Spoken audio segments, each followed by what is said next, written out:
The path to mastery leads through the heart of adversity. Challenge is the raw material from which courage and strength are forged. Warriors are not defined by events. Warriors define them. Warriors conquer themselves before all else. Warriors are relentless in their service to others. Join us as we open our hearts and hone our minds to a razor's edge. It doesn't matter how slow you go, only that you do not stop. Your time is now. And now your host, Jason McKenzie.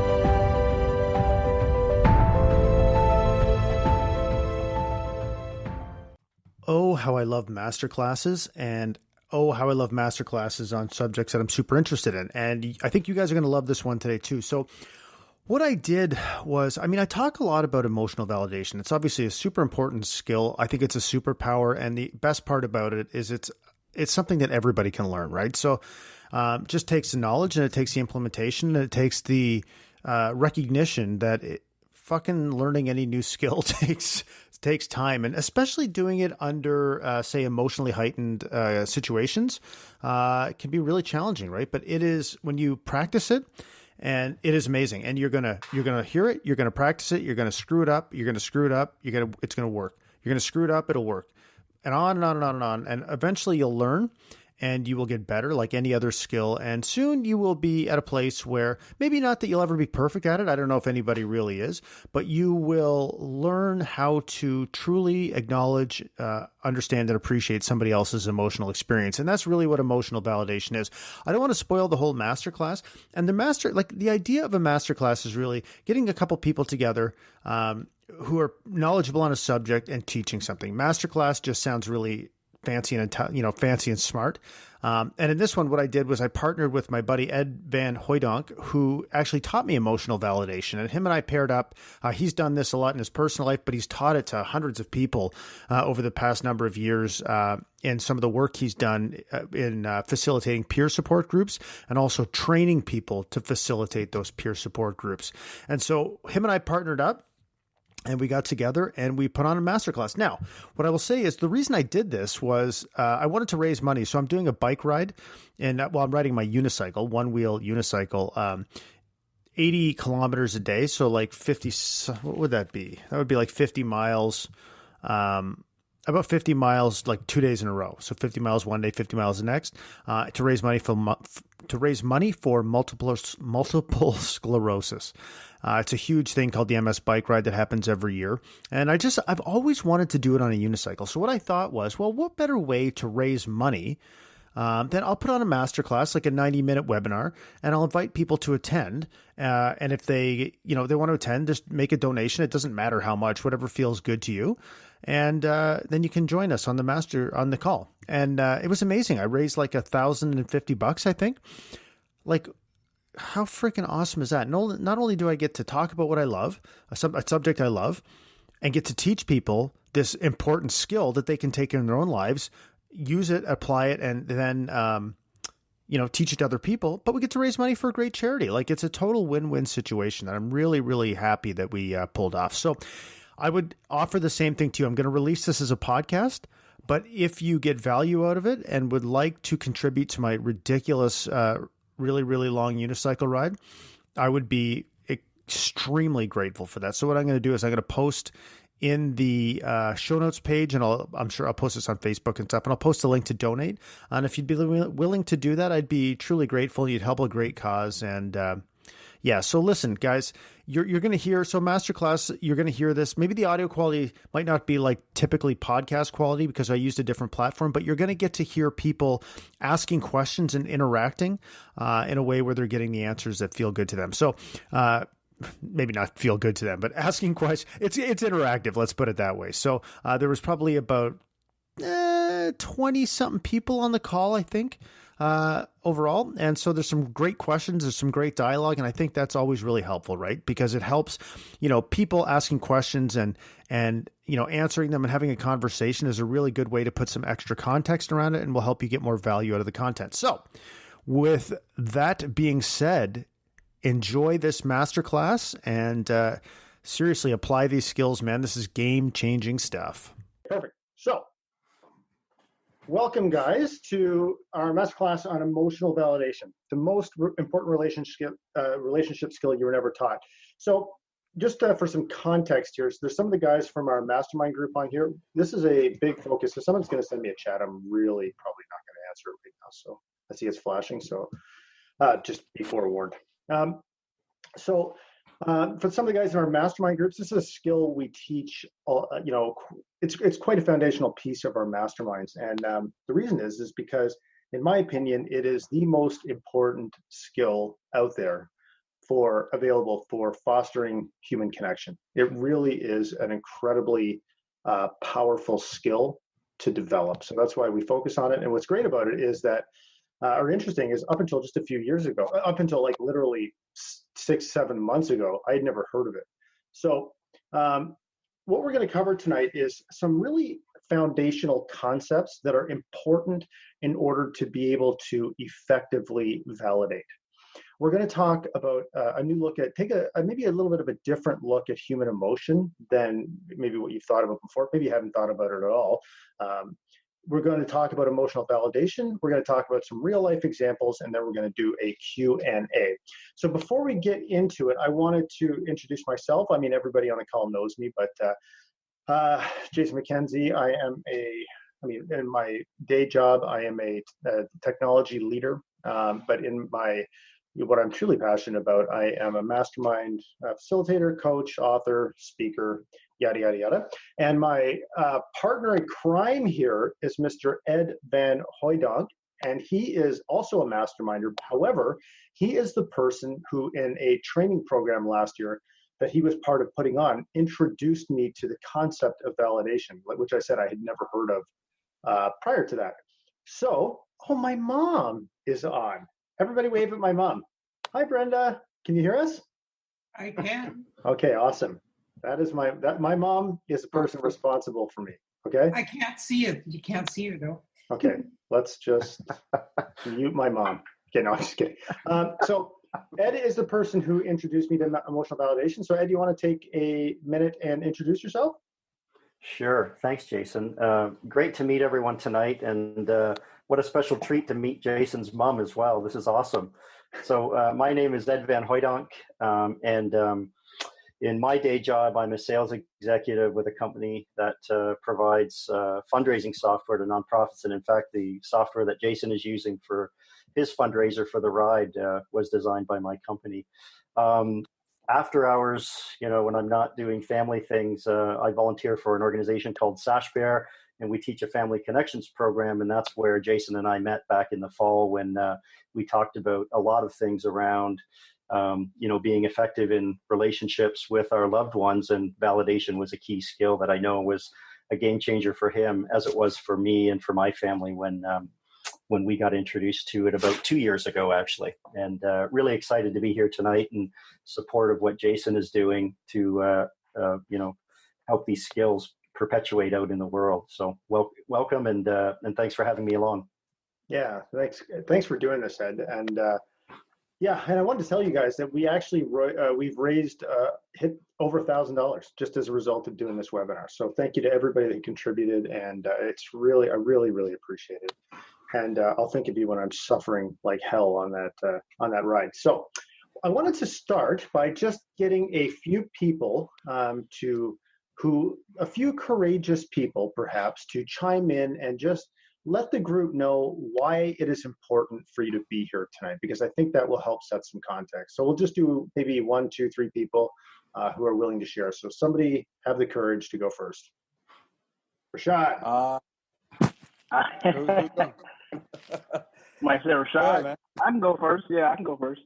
I learned about this tool, this practice through our mastermind that I'm currently in, headed by Jason. And I'm just seeing the things that it's doing in my life. Like my girlfriend is always commenting on the way I respond to her now, and my kids as well. So I'm just seeing the value in it. And honestly didn't realize how bad I was at this, as far as knowing what to do and not validating feelings. Like I just was always like, even with my kids, like when they're crying, stop crying. Why are you crying? I was one of those guys who just immediately went to that. So I'm here just to really learn more about this and how I can apply it to my life. That's my goal. Because I see the little bit that I have learned in the last couple of months, the wonders that it's done for me, and I'm just happy to see what it's done for me, and and improving the skill. He's just asked a few people. Hold on, I'm going to mute my mom. Hold on. Thanks, Rashad, man. It's great to have you there, brother. Yep. All right, and Javier, you want to go? Yeah, so, hey, there's my wife right there. So to me, it's important because I haven't gotten to the point where Rashad's at right now. To me, it's kind of difficult, It's just something that I'm trying to learn, and I think something that my wife's trying to learn too, and we could really benefit from it. Jason knows that I've struggled with it a lot because for a while I thought it was condoning bad or what I thought was crazy. So, I'm taking baby steps. We both are, and we're getting better at it. But I just still I need more exposure to it. I'm hard headed. I need to be exposed to it more until I can finally get better at it. So. Awesome. Thank you so much for sharing, brother. We'll go for one more. Does anybody else want to chime in? Just unmute yourself if you do and chime in. Hey guys, I'm Jeremy. Can you guys hear me all right? Yes, we can. I don't know what the question was, but I kind of figured it out by the responses. But yeah, I need to incorporate validation big time in my life, and I think it's going to benefit me in a lot of areas. And so I'm in a mastermind as well, Tuesday nights, and I catch myself trying to do it now, trying to validate my wife. And I think more yet, I need to start validating myself too. So I don't know, I'm real interested in this call, and I think it's going to benefit all of us, really. Awesome, man. Okay, perfect. Well, thank you very much. And all right, let's get rolling, guys. So the first thing we're going to do, as I said, we're going to cover some foundational concepts here. So first of all, this is going to be a fire hose of information. Okay, so we got 90 minutes. And the intention with this call is, as you heard some of the guys on the call who just chimed in there, some people are already know about this skill and are attempting to practice it. Others, it may be new to you and you might be hearing it for the first time. So the intention of this call really is to give you the concepts, give you some real world examples, and ask some and facilitate some questions and answers. However, what we really want you to do here is we really want you to take these concepts away and start reflecting on and implementing them in your life. And I will be very honest, and we'll talk about this more in the mastermind. This shit's hard, okay? It is really challenging to do this. And before, just so we set the table properly here, Ed and I, even though we're here teaching this, we screw this up frequently, okay? It's just that I tend to screw it up less than I ever had, less and less as time passes, but it's a very challenging thing to do. However, on the flip side of a challenge is a great reward, right? And when it works and you know that you have done it in a way that was a contribution and formed a connection, it is an extremely gratifying experience for both people. So, keep that in mind as we go through this. And Jason, I just want to jump in and say that the thing to keep in mind is that validation is a skill. And so, if it's a newer skill for you, yeah, you might find that you forget to use it more often than you don't. But if you just keep thinking about validation and using it, you will become more proficient with it, and you will see more effectiveness with it. So just go easy on yourself. You might totally fuck it up the first few times. Oh, sorry about that. Jason's mom is on the call. She knows me. Okay. You might mess it up the first few times, but it's something you always have another chance to have an interaction with your loved one and to try it again. So just the next time you just try to do it better. Yeah, awesome. Great point. Okay, so on to the foundational pieces. Okay, so I want to talk about dynamic effectiveness. And this is an idea that I've been thinking about a lot because really, what does it mean to be effective? To be effective, it means producing a decided, decisive, or desired effect, right? It means that I am doing the right things. Being efficient is doing things right. Being effective is doing the right things. And so, knowing the outcome that you want to achieve beforehand, or, maybe in a fluid way, helps you become more effective. Now, where we go wrong, especially as guys, is we focus on being right a lot of the time. And I'm sure everybody on this call knows what I'm talking about. So you get into a disagreement with someone, you're talking to someone who's upset. And what is important is that you try and you have a significant emotional investment in being right. But really what I'm going to ask you to bring some awareness to is focusing on being effective. Okay, it's always about being effective. And the interesting thing, and this is where the dynamic part of it comes in, is effective is context specific. So in other words, we have a million interactions with people in every type of context imaginable, different locations, whether it's at work or home, with different people, whether it's a spouse, friend, coworker, about different subjects, about subjects that have a different, say, level of emotional charge, about subjects that we agree or disagree on, all of these things, we bring all of our baggage with us, our life experience, our beliefs, our limiting beliefs, our preconceived notions, our stereotypes, all of these factors form this like melting pot that can produce some amazing results, and it can produce some crazy results, which lead you going like, what in the hell just happened here, right? So what it means to be effective is very dynamic. So for example, if I am in a situation with an upset spouse, for example, what it means to be effective in that context is very different than what it means to be effective in a conversation with an upset teenage daughter or an upset employee. So for example, if I have a teenage daughter who's upset,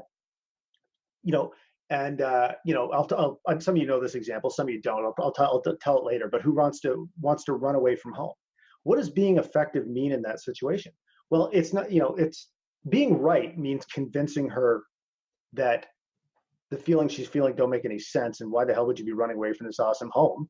And being effective is saying, I understand where it's being effective is forming the connection with her so she understands that she is loved and that she has a safe place to return home to, for example, even though I knew she wasn't going to run far away. So I was not about to allow my child to run away from home in any meaningful way. But here's the thing, and this goes back to what Ed was saying about it being a skill. Figuring this out in real time takes a lot of practice, okay? Because when you're in a situation that's emotionally charged, there may be very different levels of emotional charge. There may be history. There may be words thrown out that are hurtful and that dig up, or like a knife sticking in you, and you might feel like there's all of these things, right? And so to be able to figure out how to be effective in real time in those situations is a skill that takes a hell of a lot of practice. So that's what the first foundational piece of this is. Always, always, always focus on what it means to be effective in a given situation. Because when you focus on how to be effective, you will think about how to be effective, and you will learn how to be effective, and you will become more effective. Okay, and that's really what we want. Okay, so I'm gonna turn this over to Ed, and he's gonna go over another foundational piece, which is some very important core assumptions that form sort of the lens through which you look at the world and through which you approach people and interactions. Thanks, Jason.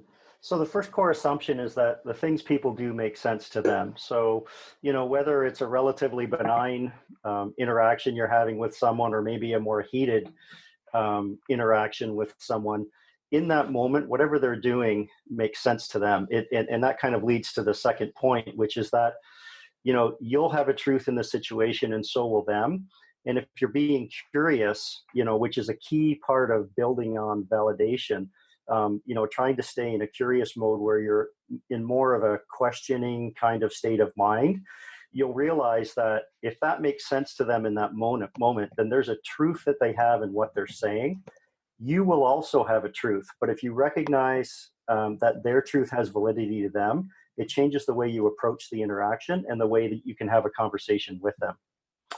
And the third thing to keep in mind is that truly everyone typically is doing the best they can in the moment. Everyone can also try harder or try differently or use a different skill. However, if you once again approach the situation from the perspective of, if the person wasn't being somewhat dysregulated in that conversation they're having with you, that they truly, they might be showing a better sense of who they are, but in that moment they're doing the best they can. And once again, if you can keep that in mind, that really helps you from your perspective to not get upset yourself, let's say, and then stay in the moment and stay in a more effective conversation with them, as opposed to one in which you want to be right. The other core assumption is that it's always better to take a benign interpretation of what's going on. And that basically says that, you love this person, they love you, whether it's your spouse, your partner, a child, a coworker. And if you assume that this interaction is not them trying to poke a stick at you, but that it's really about them trying to be effective in conversation with you, once again, it changes the way you approach the conversation from your perspective. And then the third, that last bullet just talks about the fact that, if you consider that we're all in this together, this is someone that you either work with and respect, or if they're living at home with you, you love them, you care about them. If you keep that in mind, it helps to de-escalate perhaps some of the feelings that you might have in a heated situation with that person, whether they be at work, on the street, at home. Okay, awesome. So I wanted to ask you a question here, Ed, because I think it's one that probably I know I wonder about, or have wondered about, and I bet you some of the guys in the call are. And it's about the assumption that everyone is doing the best they can in the moment. Because when you're dealing with someone who you think is being a complete idiot, and is making no sense, or is you feel like they're actually trying to harm you. Like, can you talk about what that, like, how could that, I think people's initial thought would be, how could this possibly be the best they're doing in the moment? So can you maybe talk us through that a little bit more? Because that's one of the really challenging assumptions. Yeah, I mean, part of this, I think, is perspective. This is what I've kind of learned in the 2 years that I've been thinking about validation.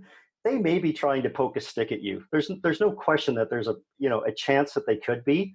My theory is, though, when it comes to validation, if you assume that they're doing the best they can, how does that change the way you approach the situation? And just think about this. So right now, I'm having a conversation with you, Jason, and if you think that I'm poking a stick at you, what's your reaction?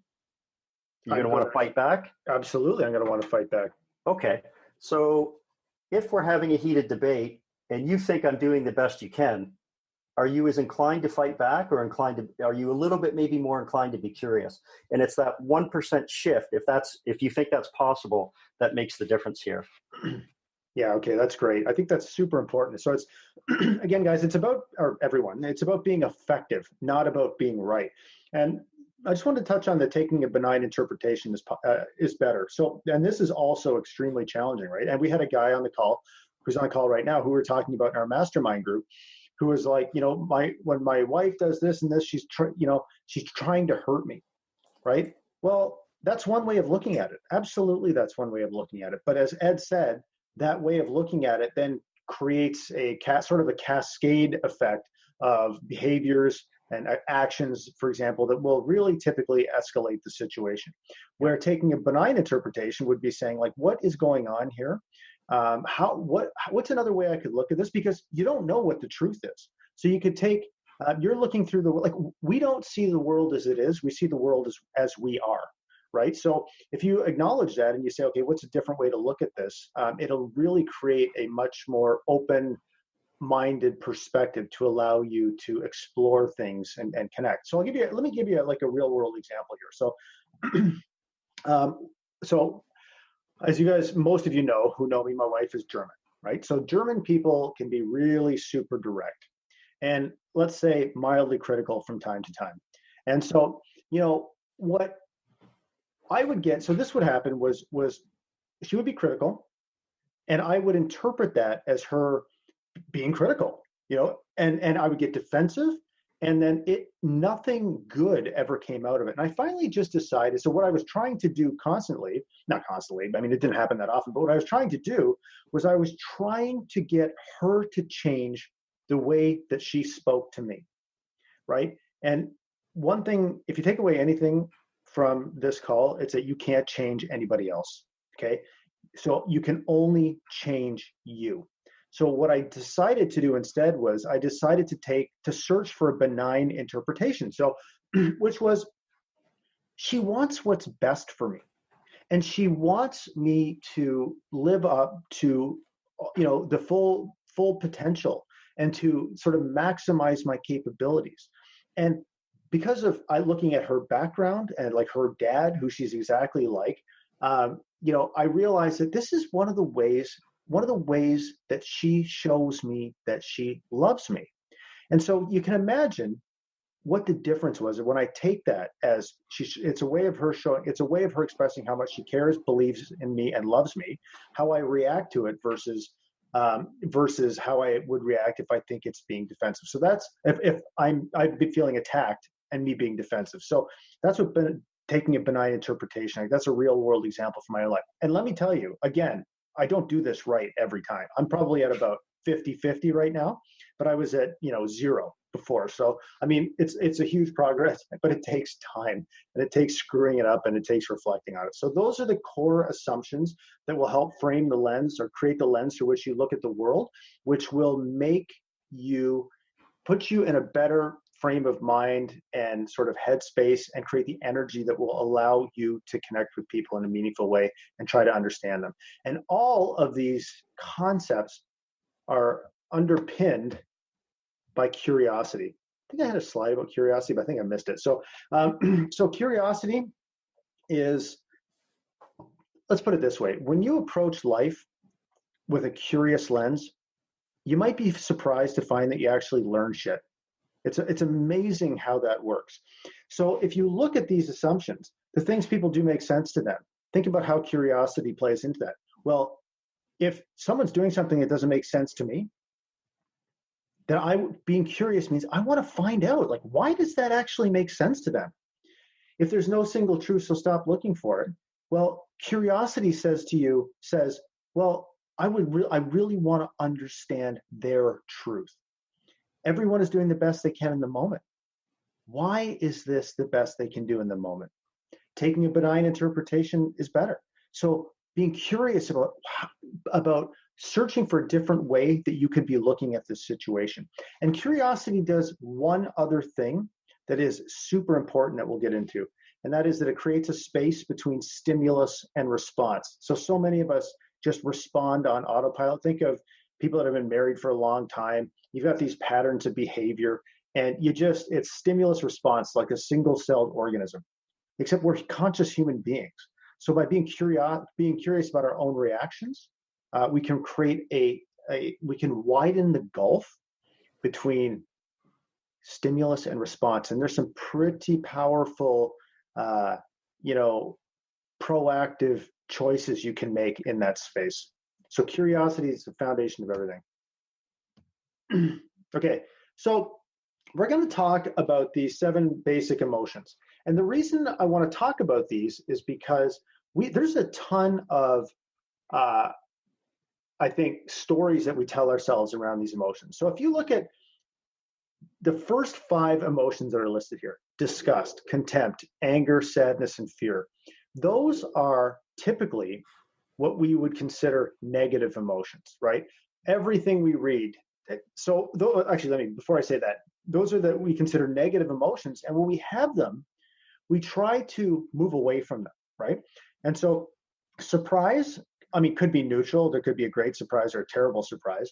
And happiness, that's supposed to be the panacea that we all strive for. But think about so if you think about emotions, think about the fact that human beings have evolved to the point we are at today. Our emotions have evolved along with us. So they serve a valuable purpose. So in other words, every emotion is important, and no emotion is good or bad. So, for example, the reason we label them as good or bad is about a whole bunch of different factors, societal factors, historical factors, the different language we use to describe it, like expectations. There's all of these things, and these emotions mean different things to different cultures. And so it really is it's almost like a social construct. It is a social construct about how we label and think about these emotions. So like use fear, for example. If I am a guy walking somewhere or walking into a situation and I feel fearful, in the world of a man's man, what would typically happen is I would feel the emotion of fear, and then I would judge myself for being weak for feeling that fear, right? And I would try to dismiss that fear, pretend I didn't feel it, maybe cover it up by acting all macho, whatever. However, it's obvious that fear serves a purpose. You're having a physiological response to some stimulus in your environment. And so fear might be telling you something really important, like there's a lion around the corner. So my point being that every one of these emotions has, say pros and cons, or it's like a multifaceted diamond, right? There's a million different ways to look at this. Happiness, for example. People that are constantly happy are shown, studies show that they're much more likely to be taken advantage of, because they don't have they're not in tune with some of their other emotions that might give them warning signs. So there are no good or bad emotions. So when you know that, what happens is it makes you, like when you accept that premise, it makes you realize that when your loved one is feeling these emotions, they're not good or bad. So if somebody is angry, there's a reason that they're feeling angry. It's telling you something, or if they feel happiness or fear, all of these things, if you accept that every emotion is valid, then that is a absolutely foundational prerequisite for emotional validation, because you are not going to validate somebody's emotions that you've told yourself a story about. Like, my spouse is angry with me, so that means she thinks less of me and doesn't respect me as a husband and blah, blah, blah. No, it's just there are no good or bad emotions. So if somebody's feeling an emotion, the job as an effective partner and an effective validator is to remove the labels from those emotions and then get real curious about what it is that's behind those emotions. Okay, so that's kind of the 7 basic emotions. And now we're going to move into something that trips up an awful lot of people, and that is primary and secondary emotions. And I'm going to turn this over to Ed. Sure. Thanks, Jason. Hey, one thing I want to say about the basic emotions as well, Jason, is that, as part of emotional validation, we're really trying to find out what kind of emotion the other person has. But in order to be effective, sometimes we have to kind of understand what our emotion is going into that interaction as well. And so, if you don't mind me using your example of saying, sometimes you have an interaction and there seems to be crazy going. Well, what effect does that have on you? If that makes you get angry, that's something for you to understand as well before you start the interaction, because maybe anger is not the way you want to start talking, but maybe curiosity is the way you want to start. So just as a thought, in terms of primary and secondary emotions, the thing we need to keep in mind is that, and once again, this is really looking at the emotions that we might have, and the fact that we need to be able to look more deeply into the way we are experiencing that interaction, let's say with a loved one at home, or our spouse, or a child. And the best way to sort of define the difference between a primary and the secondary emotion is to use the example of driving in your car, and you're minding your own business on the road, and then someone comes zipping by and cuts you off. And I don't know what kind of reaction you tend to have, but I tend to anger. And so I might get really angry. And when I look at that, I understand that that's actually what's called a secondary emotion, because behind that anger is actually fear that I might have gotten hurt. Hey, they might have run me off the road.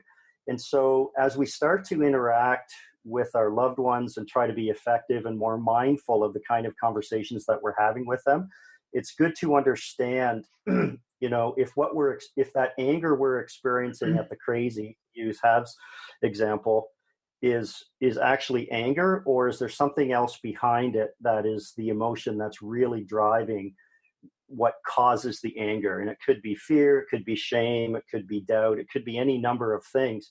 But it's useful to see, especially when we have a split second reaction to something, and often anger is sort of that split second reaction. It's useful to understand, hey, is there something deeper than that I maybe want to take a look at? And that's where that you have that gap that Jason just talked about, where you consider that, hey, maybe there's a different actual primary emotion that's driving this anger that I'm showing to the world, I'm showing to my loved one. The other thing to keep in mind with respect to emotions and our interactions with our loved ones is that, our ability to be effective in, let's say, the validation skill is somewhat predicated upon how full is the emotional bank account that each of us feel for each other. So, for instance, in my life, my wife and I are, I'll just put it out there, we're rebuilding our relationship. And one of the things that I realized, and I think Sarah would say the same thing, is that, our emotional bank account was pretty depleted. And so because of that, when we were interacting, we would sometimes revert to anger more quickly than we would if we had a more topped up emotional bank account, if there was more trust in that jar. And so it's also useful to kind of understand that when we launch out and start to do emotional validation, if you're using the skill effectively, it doesn't always work. And part of that might be related to the fact that that emotional bank account needs to be filled, trust needs to be put into it so that you can have more effective communications. And it just means that you need to keep trying harder and keep doing more validation. So, rather than getting an immediate reaction, it might be that you validate for a week and suddenly you notice a little shift. And I think a couple people in the intros actually talked about the fact that they've been using emotional validation and they're starting to see a shift. So just be aware that where that bank account is sitting may affect how quickly and how effectively emotional validation starts to work for you. Yeah, and was there an example, Ed, that we were going to use here? Yeah, I think there was. So, are we okay to use the example that popped up in the mastermind group without naming names, perhaps? Yeah, without any names, I think. Yeah. So there was an example in our mastermind group last week where one of the men posted that he was kind of feeling there was a double standard where his wife had gone out the week before and had come home later than she said she would. And then he did the same thing and came home later than he said he would. And she got quite upset with him and he felt there was a double standard there. And, it immediately made me think that there's a huge opportunity for a discussion around, that involves validation. But it also, the fact that, there was this joint sort of, or that there was this upset on his part probably meant that the emotional bank account probably needed to be topped up a little bit between these two. And that's where a skill like validation can really help out, because the more emotional validation is used with every attempt that you make to validate someone and the feelings that they have, well, we're going to talk about what validation is in a minute, the more you actually fill that bank account, the more you actually fill that trust jar so that you can have what can be very difficult conversations. Does that make sense? Awesome. Okay. So, and one thing I wanted to say, I wanted to give you an example, because you'll see this when we get into validation in a second here, but if you don't look for the secondary emotion underlying the emotion that's being expressed, then what's going to happen is you can very easily invalidate someone. So I'm going to give you an example with my first wife, Cindy, and how I invalidated her all the time. And so an example would be, so she had mental health issues, obviously. And so she was emotionally dysregulated, which basically means, like, think of it as like kind of losing control of your emotions, right? Just being consumed by your emotions. And so she would often express those emotions. It's just like total rage, total friggin' rage. And so what I would do is I would either scream back at her, but mostly that didn't happen that often, but mostly what I would do is I would point out to her all the reasons her being upset made no sense at all. And so, but what I never did was look for the secondary emotion. And that secondary emotion might have been a number of things. It might have been shame or humiliation about being mentally ill, quote, mentally ill, or all the destruction that she had caused, or lonely because she had no friends left because nobody wanted to have anything to do with her, or a sense of abandonment because she felt like I was the only person, I was the person who was supposed to be closest to her, and I had done something yet again to hurt her in her mind, right? But I never ever thought about searching for that secondary emotion because I didn't even know it was a thing. All I was like, man, this crazy person's mad at me again, and just acted accordingly. And also didn't use benign interpretation, and thought she's trying to hurt me. She is like intentionally pushing my buttons, all those things, And so looking for primary and secondary emotions is pretty powerful. So I want to just open this up really quick. Does anybody have any examples from their own life where maybe, for example, you have acted in a certain way because you were feeling a certain emotion? So you may have lashed out in anger, for example, because you were feeling a different emotion, like maybe insecurity or fear or anything under the surface. Does anybody have an example from their own life that they want to share, or maybe even a pattern of behavior that they want to share? This is your time.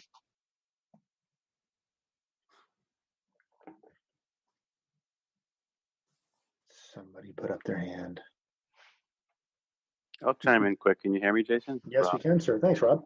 So yeah, this happens to me all the time. My youngest daughter, she's a crazy kid. She's very active. She hurts herself all the time. And my initial reaction is I always get upset. I'm almost like, angry almost. Why did you do that?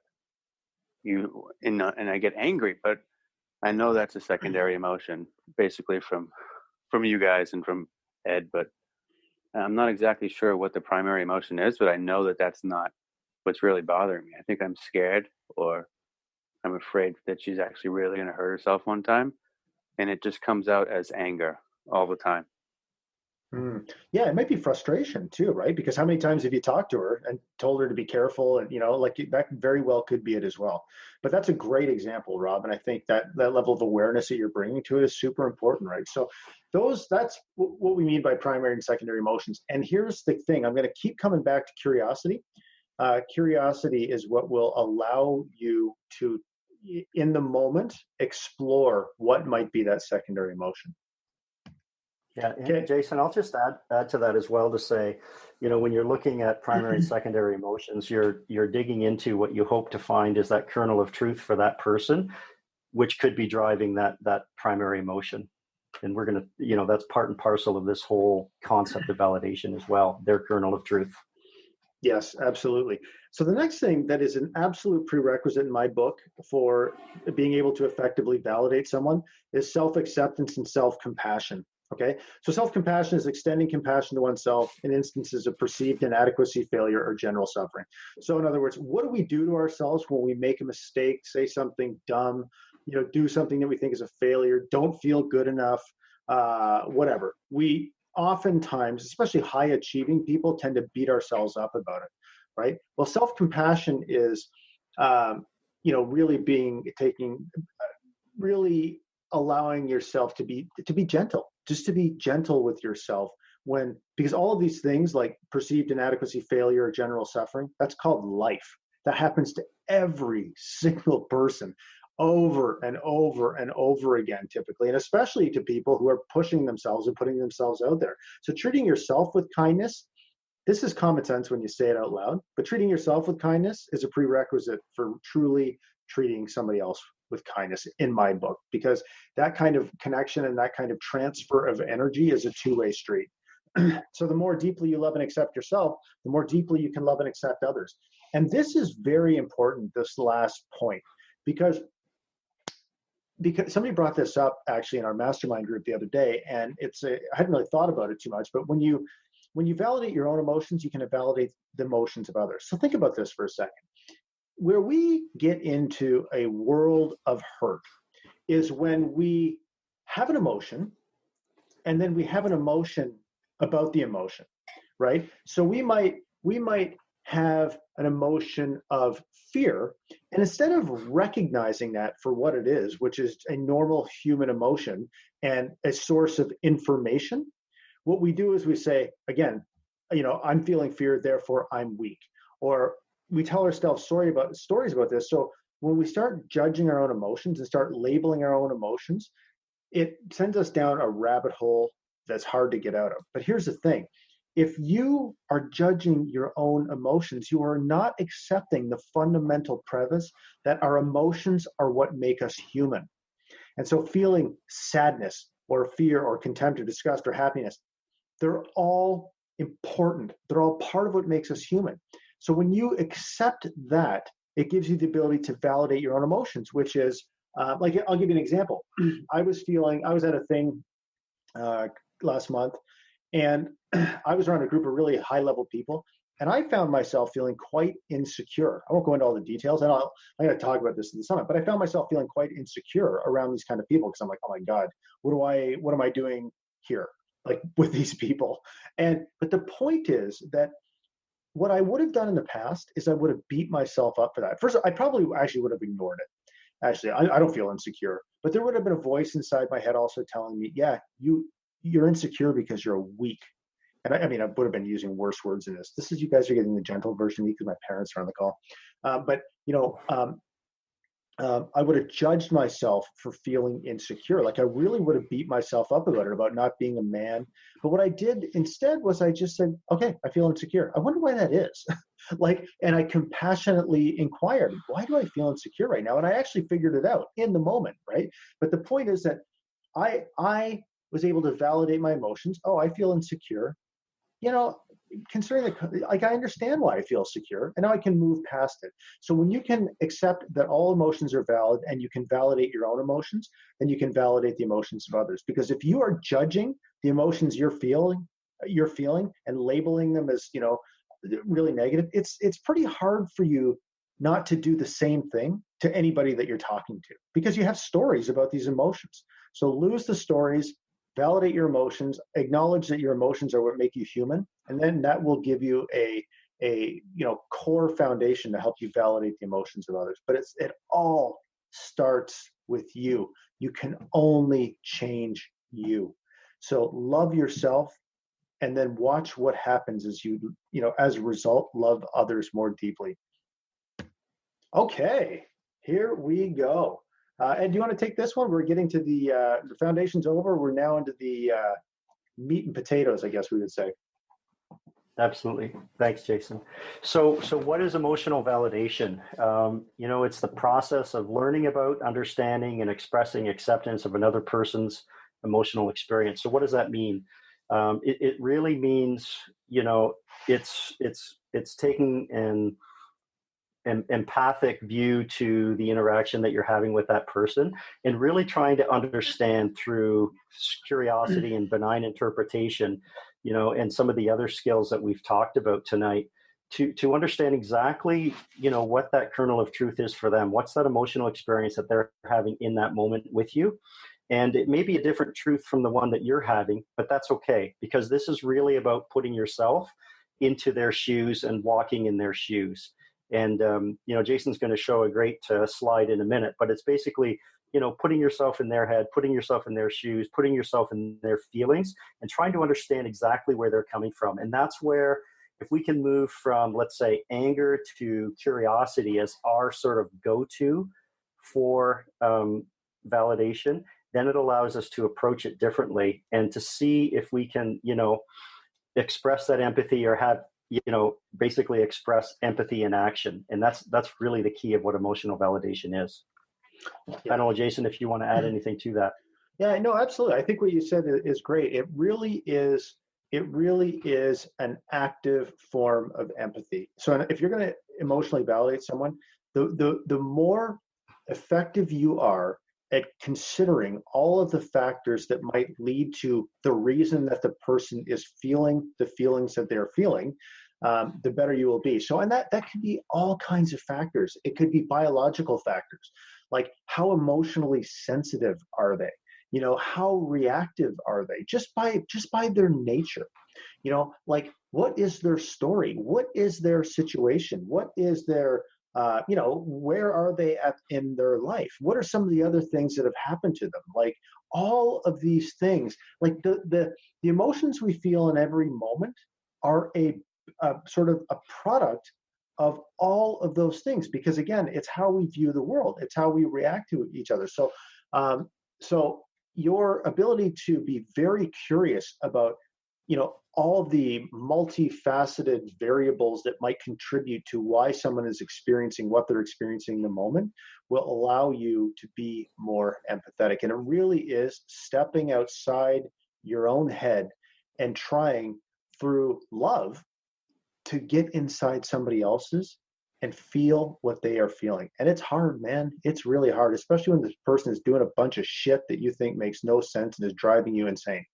Right? Mm-hmm. It's really, really hard. But that's what validation is. And sometimes it's nothing more than sitting in the shit with the other person. Okay. And we're going to talk about what validation is, like some examples of what it isn't, because there's some misconceptions about it. But you know what? Sometimes people just want nothing more than you to be there with them in the, you know, to be heard and understood, and for you to be present with them in what they're feeling and not try to change it, not try to give advice, just be there with them. And you will be surprised at how more often than not, that's all somebody needs. So what emotional validation is not? Okay, so this is super important, because as we get into some of the examples here, I really want you to understand. I really want to make sure that we understand what validation is. So it's not agreement. Like, so for example, if somebody is saying something to you that absolutely makes no sense to you, or you know, you think is ridiculous or whatever, you don't have to agree with it. That's not what validation is. Okay, it's not accepting bad behavior. So just because there are no good or bad emotions, it doesn't mean that there's, you know, not good or bad behavior. So you might be feeling really, you know, super upset that your best friend just cheated on your best friend or your girlfriend just cheated on you with your best friend. Okay, yeah, it's normal to feel anger and contempt and all of those things. But like stabbing him in the face is not acceptable, right? So there are still boundaries around what is, you know, acceptable behavior, and that's for everybody to determine for themselves. It's not condoning crazy, okay? Absolutely not condoning crazy. It's not encouragement, okay? It's not being like somebody, you know, says, "Oh my God, so and so really pissed me off," or I'm really upset because of this, and you being like, "Yeah, you have a right to be upset, yeah," you know. Like pumping them up and like escalating the situation. It's not cheerleading. It's not manipulation. So I'll give you an example. It's not like you could use validation. I mean, okay, let's be totally honest here. There's times I've really thought about validating my wife just so she'll stop talking, even though I have no interest in actually validating her, right? So like, just like, oh yeah, you must be so upset. Meanwhile, I'm like, I just want to watch TV, you know, or whatever. Like that's manipulation. And by the way, that doesn't work. So I would really highly recommend you don't try that. I'm speaking from deep personal experience here.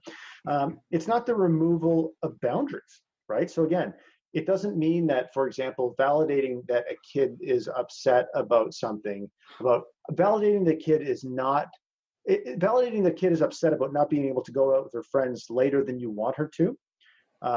Doesn't mean, it's not the same as saying, oh, because you're upset, you can go out with whoever you want for as long as you want.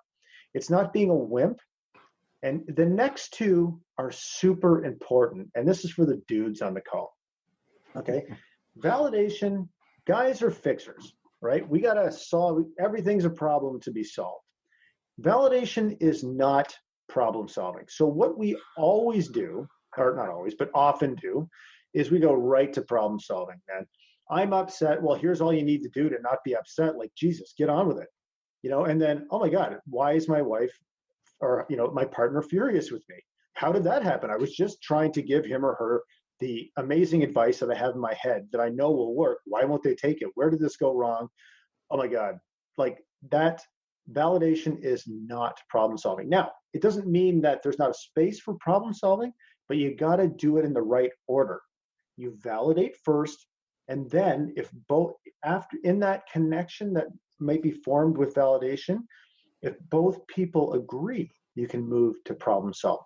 And lastly, and I have this one in bracket in bold text, it is not fixing the other person. Okay, so validation again is about being effective in the moment. However, it will not fix the other person because, so let's say, for example, now it can contribute to possibly creating the conditions where the other person takes a different look at how they're feeling, and it might trigger, it might trigger change. But really, it's about, you need to approach validation from the perspective of, it's about me being effective in this moment. So I'll give you an example of how it can actually help. So, for example, if the person you're interacting with is super upset about something, helping them understand that what they are feeling, that you hear and understand them, and that you are not holding any judgment against them for feeling that way, might help contribute to them removing the judgment that they're placing on their own feelings, which will allow them to process them and move through them more quickly. That's definitely a possibility. I mean, I've seen that in my real life, like in my own life, a number of times, right? So because you're removing the judgment, it may contribute to the other person also removing the judgment. Because I think a lot of times we judge ourselves and we judge what we're feeling or what we're doing based on how we think other people are thinking or are going to react to it, right? So if you show that you are reacting from a place of empathy and compassion, it can help the other person be compassionate towards themselves. However, that's not the reason. That's not the primary reason to do it. The primary reason to do it is to be effective and to connect with the person that you're talking with. Anybody have any questions about that before we move on? Because I think that's important, and there can be, and this is also challenging to do in the moment. So I'm going to just take a pause here to see if anybody has any questions, or really about anything that we've talked about so far. And then if we do, we'll happily answer them. Otherwise, we'll move on. So speak now. Hey, Jason, if there aren't any questions, I've got a great example of cheerleading that might be useful, but Sure. Let's see if there are some questions first. All right, guys, this is your chance. Silence, silence, silence. All right, Ed, take it away. Sure. So cheerleading is something that we often do with our kids. So for those on the call who have younger kids, if it can be as benign as a kid playing with their friend, and the friend says something and your child feels stupid, and they come up to you and they say, "I'm really stupid." Typically as parents, what we want to do is say, "No, you're not," and then give them 20 reasons why. And what we're unaware of is that although we might have had the best of intentions, that's actually a really invalidating thing from an emotional perspective. And so, the opportunity here, if you will, when your child comes up to you and says something like that, is to try to find out what the emotion is behind that and connect to that. And we can give some examples later on, but that's a prime example of where we cheerlead instead of trying to connect to the emotion that person might have, big or small. Yeah, or another one that might be completely counterintuitive is your spouse saying, "I'm fat." Or maybe your kid saying that, and you saying, "Oh, no, you're not, like, you're gorgeous," and all this kind of stuff. That's actually not the right thing to say. The right thing to say is, "Man, it must be so upsetting that you feel that way." And, and we'll get into how you validate, but, just because what you're basically doing there is you're telling them that the emotion that they are feeling is not valid. And that's the opposite of what you want to do, but it's what we always want to do as guys. Okay, so benefits of emotional validation. Helps people feel like they belong.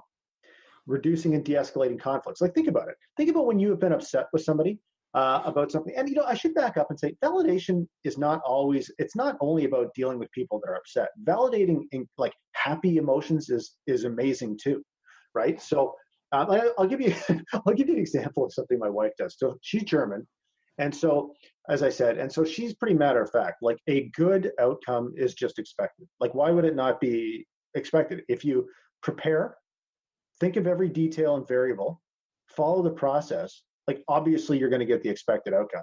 So if I come home, like I'm like, oh my God, this amazing thing happened at work where I had this amazing, interaction with a person or blah, blah, she'll go, good. She's like, fuck, Jocko, good. And I'm like, can't you just celebrate my joy? So validating a person is also connecting with them around, the emotion, all the emotions, not just the negative ones. I wanted to make sure I illustrated that point.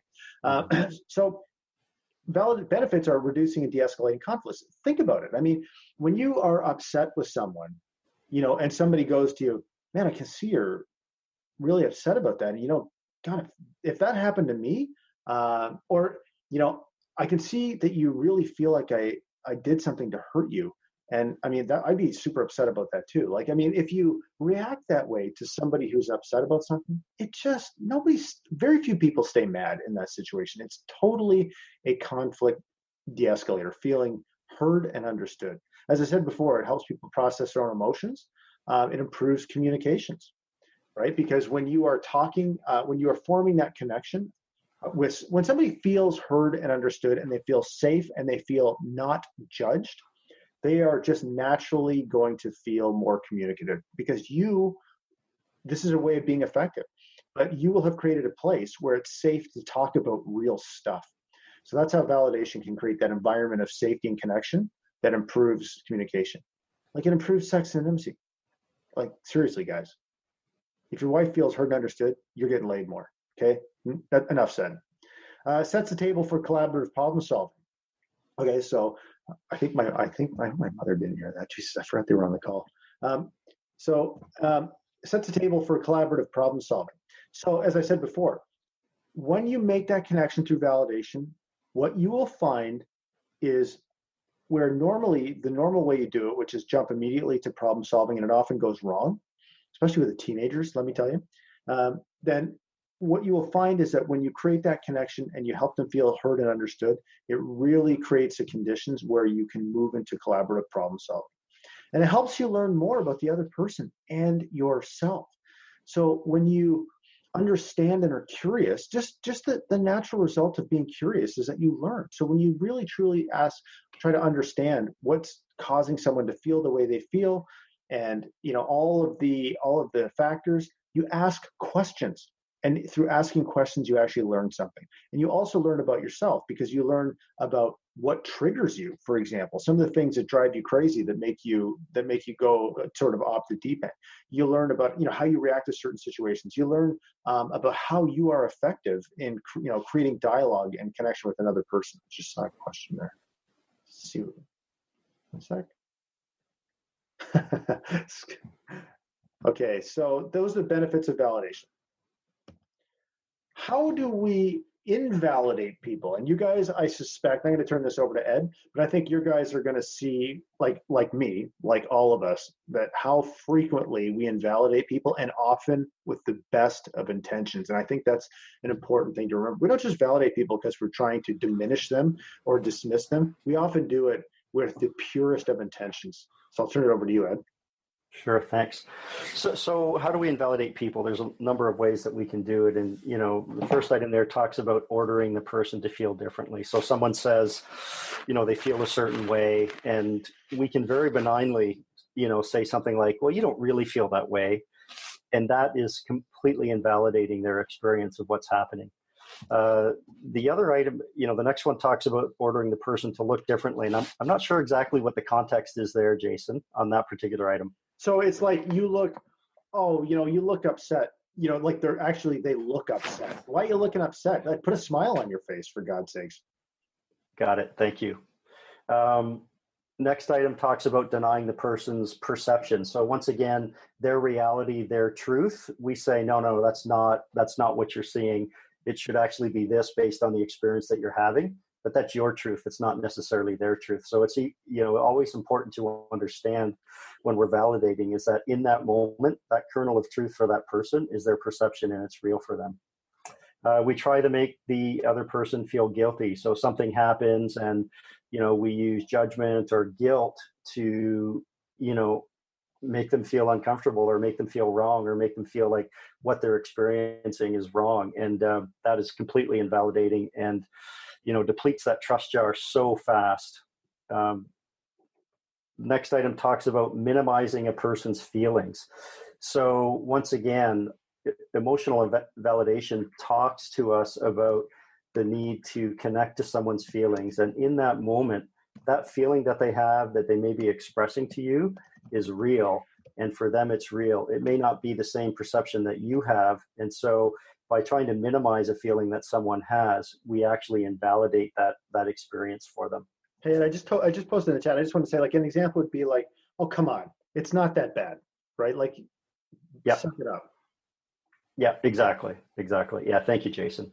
Falling back on reason and logic. So this is something that we as guys tend to do a lot, where let's say our wife, our spouse is giving us some sort of an emotional reaction to what's going on, and we try to apply reason or logic to it. And it can be as simple as the statement that Jason just posted, which, hey, it's not that bad. This is not that big a deal. Why are you blowing up? Why is this interaction getting heated? And that's very invalidating for that person. Debating someone's feelings with them. So, this is something that I've certainly been guilty of more than once or twice in my time with my wife. So, just trying to be right by saying, well, what you should be feeling is this, when actually that person's feelings in that moment are their own feelings, and we just have to acknowledge that as their truth in that moment. Judging and labeling things. So something happens in an interaction with one of your loved ones, and we put a judgment on it, we put a label on it, and that's really not helpful for them, because once again, whatever that emotion they're feeling doesn't require us to judge it or to label it, but it really impresses upon us, validation impresses upon us the need to connect to that emotion if we can, to have empathy and try to understand the emotion as opposed to trying to judge it or label it as being right or wrong or something else. If we show intolerance or impatience towards someone, and this can be as simple, by the way, as when you think about impatience, if you're having a long extended conversation with someone and you do what Jason just did and pulled up his phone and started looking at it while the conversation is going on, not to call you out, Jason, but it can be... I'm doing that to simulate an example, actually. Thank you. Yeah. So that's a great way of showing, invalidating someone. And I'm still very guilty of this. I find that I have to force myself to put my phone kind of out of reach so that I can have a more effective conversation, certainly with my wife and with my daughter at times as well. And then making it all about you, that can be very invalidating, where someone expresses an emotion and that triggers something in us.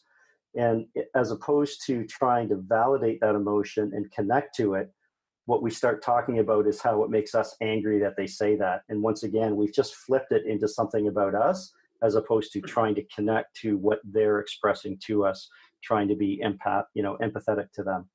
And that last one might also be like, "Oh, you think you have it bad? Listen to what happened to me today. You got nothing to complain about, right?" So, so that's great. So I want to just Rob asked a question in here, and I think this is a really important one, and I got some good responses. So Rob's question is: sometimes when I feel like I try to validate, it comes off insincere or like I'm just blowing smoke. How can I avoid this? So I guess my question to you, Rob, would be: how do you know that it comes off as insincere or blowing smoke? Well, I talked to my wife about it a little bit, and she told me that that's how she would feel if I said that, or her mom said that to her, like, oh, I can see how that would bother you, or I can see how that would make you feel that way. She said that would piss her off more. It feels like it's insincere. Mm-hmm. Interesting. So some of the other guys had some really good comment, which I think is important, but did you have anything on that, Ed? Well, I was just going to say, I mean that's an honest reaction, and at least she's telling you that. And one of your responses could be, "Hey, I'm not seeing it that way, but obviously you are. So I'm wondering if you could tell me more." Tell me more is a great line to use when you're in validation and you might not know where to go, because that's one of those areas where, shit, I just validated and she's saying I'm not. And by the way, if they don't feel validated, then it's not validation. So that's where, you have an opportunity to say, I'm kind of lost here. Can you tell me more? And just remember that tell me more is a great next question when you find that your first validation doesn't work. And what we learn is that you may need to validate 2, 3, 4 times in a conversation before you can even start talking about how do we fix this problem. So it's okay, Rob. You just need to come back with another validation question, and tell me more is a great one. Like you can honestly say, wow, I'm lost. I don't know what to say, but I'd really like to learn more. Can you tell me more? That's a great response. Yeah, and I think too, like truly, sincerely helping her see that you are committed to truly seeing the situation from her perspective and really trying to understand it and being empathetic. I mean, some of the guys said, there's not much more you can do than that, right? Like in a situation like that. So if she's not willing to accept that, my experience is that hardly ever happens, like almost never. But regardless, it may happen. And you can only control you. So if you're coming at it from a curious, compassionate, and empathetic, truly empathetic point of view, I would say keep doing it, or ask her, like Reggie said, ask her what she wants to hear instead. Maybe she doesn't. I don't know the answer specifically, but it's all of those things. But I would say that really just approaching it with genuine compassion and curiosity and empathy is pretty much always a great way to go. Okay, why we invalidate people. Okay, so we invalidate people because we are listening to respond instead of to learn, right? So in other words, I'm just going to wait till this person stops talking so I can give them the benefit of my point of view. Instead of saying, look, what is the actual message being delivered here and what can I learn from it? Again, focus on being right versus being effective. So in other words, trying to point out how the other person is wrong is not a really good way to actually make them feel heard and understood. We want to sound smart or look good. So for example, we might want to jump right into problem solving because it makes us feel like we're smart. Oh, you're feeling like this? Well, man, I've got the other answer. I've got the answer. Obviously, I've got the answer, and here it is. And here's what you should do. So, and I've done this a lot, like, because spending most of my life as quite an insecure person, it was really important for me to sound smart and look good. So I did this a lot. We want to fix people's feelings because we're uncomfortable with them. Like, for any guys that have kids, and especially teenagers, and maybe especially teenage daughters, it can be uncomfortable. Like there's some serious upset that goes on, whether it's whatever, it doesn't matter, but it can be like for example, hearing your kid who's tired and has just done poorly on a test, bawling because they feel like the stupidest kid in the world is extremely uncomfortable. It's awful to see your kids suffering like that. So oftentimes what we try to do is we try to say, like I've been in this situation, and oftentimes we feel so uncomfortable with them that we just want to change it. No, God, you're not stupid. Look at all the evidence that tells you you're not stupid, right? Instead of saying, like, man, I can see that you're just feeling so upset and frustrated right now. And, I have tried things and I have failed at them too. And I'm telling you, there's so many times where I felt stupid too. And it's normal. It is normal to feel like that. Many people do when you try something and it doesn't work out, or you feel like you worked hard and not gotten the result. Like that's validation. You're not stupid. Look at all the reasons you're not stupid. So, but that for me as the person, as the dad, that's uncomfortable, man. And the last thing is we don't understand what it means to be fully present. So fully present in heart, body, spirit, mind, all of it, fully present with nothing else going on. So it doesn't mean like they said to checking your phone or looking at your watch or glancing over to TV or rolling your eyes or sighing or all of those things. It means that I am here with you and there's nothing else. That's truly present, and that's what creates a connection. So that's why we invalidate. So I'm going to turn this over to Ed. So there's 6 levels of validation. Okay, so Ed, do you want to run through these?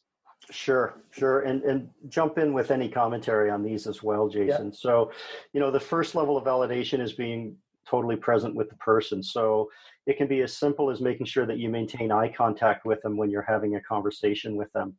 And, just making sure that they're aware that you're there, leaning in during a conversation. Those are things that allow you to be fully present. Accurate reflection. So accurate reflection just talks about the fact that you're staying in that curious mode. And I'm probably going to need you to give me an example here, Jason, of what you meant by accurate reflection here. But actually, I'm going to ask you to just give me an example on this particular one right here. Yeah, so it's really trying to, accurately sort of reflect what the person is telling you is basically what that means, right? So Okay. In other words, if somebody's telling you something, and it's really trying to understand what they're telling you in the context of the situation. Okay, thank you. The next item down talks about reading a person's behavior and guessing what they might be feeling. So this is where, it's really important to stay in that mode of curiosity and being mindful of how you're feeling as well, so that you can stay curious and try to understand what they're feeling. And it may mean that you have to ask a couple questions to get to that feeling. You may guess wrong the first time, and then, on a second or third attempt, you kind of understand where they're coming from, because then that helps you to understand the behavior that you might be seeing from the person as well. The next point talks about understanding the person's behavior in terms of their history and biology. So this is where if you know something about this person and you're having a conversation with them, and this is probably more pertinent when you're looking at a loved one in your family, a spouse, a child. And, if there's a history there of them being reactive to a certain conversation that you have, then it's understandable for you to kind of put that into perspective as you have the conversation with them. It could be things like their biology as well. And I don't know if you have a specific example around that one, Jason. Yeah, so some people are more naturally sensitive and reactive, right? So people feel things more deeply than other people. So knowing that about someone is recognizing that their behavior might be a result of that, or in terms of their history. Like, say you're in your second marriage, and with your partner, their first marriage ended because their first partner cheated on them or had this long affair that just devastated their trust.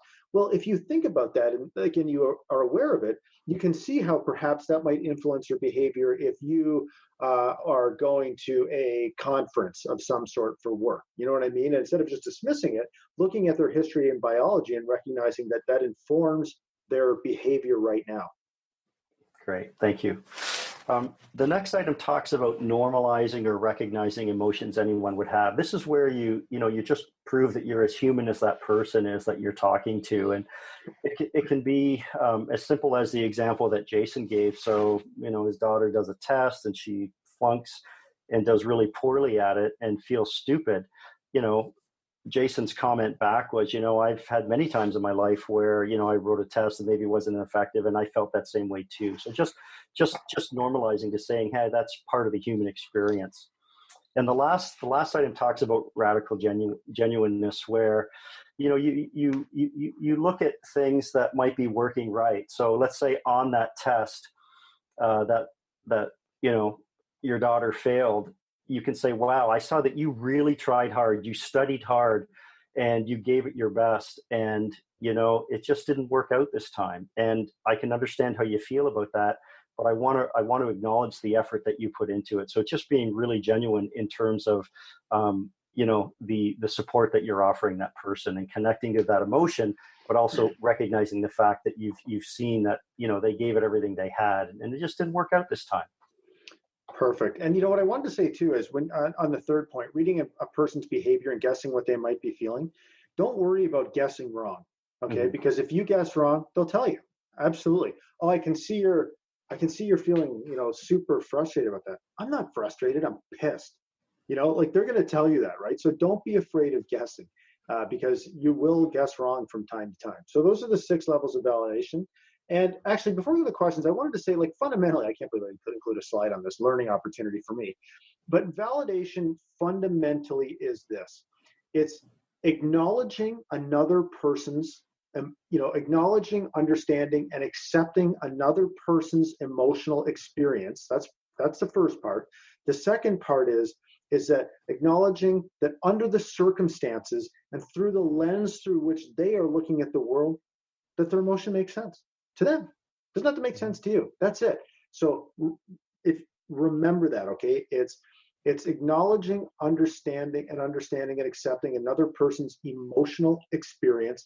And it's recognizing that under the circumstances with their history, biology, all of those factors, that stepping into their shoes, that the emotion that they are experiencing makes sense under all of those circumstances. That's what it is.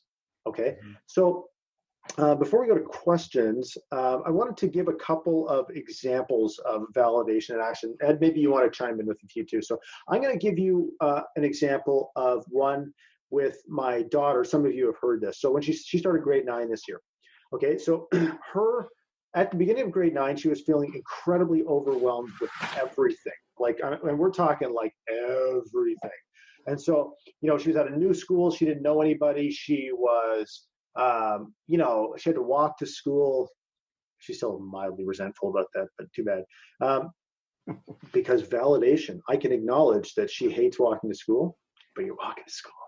So, but anyways, so it was very overwhelming for her for the first, say, probably week and a half. And so what she would do is she was like losing it. Like, she was so upset. Don't make me go back to school, like begging not to go back to school. And so what I would have done in the past is I would have said, okay, so you got to stop crying, because crying is not going to help you solve this problem, right? And what she would have done was she would have probably stopped crying, actually, because she wants to please her dad. And then I would have praised her for stopping crying, and then I would have gone right to problem solving, right? So what I would have taught her is that she gets praise from her dad when she does not express the emotion she's feeling. Now, I never would have thought of that. I was really literally just trying to help. Let's calm the hell down so we can get to problem solving. But it turns out there was no problem to actually be solved. Okay, so what I did instead was I said, she's crying. I'm like, I can see you're feeling totally overwhelmed. So acknowledging, understanding, and accepting her emotional experience. I can see that you're feeling totally overwhelmed. And you know what? Starting grade 9 is a huge deal. You are going to a different school. It's way bigger. The class structure is different. You don't know anybody.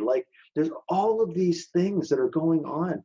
And it's totally understandable that you would feel overwhelmed, because I was in the same situation when I was in grade 9, actually. And it took me 3 weeks to get my footing and to start feeling like I knew what was going on. So I get it. I get that you feel overwhelmed.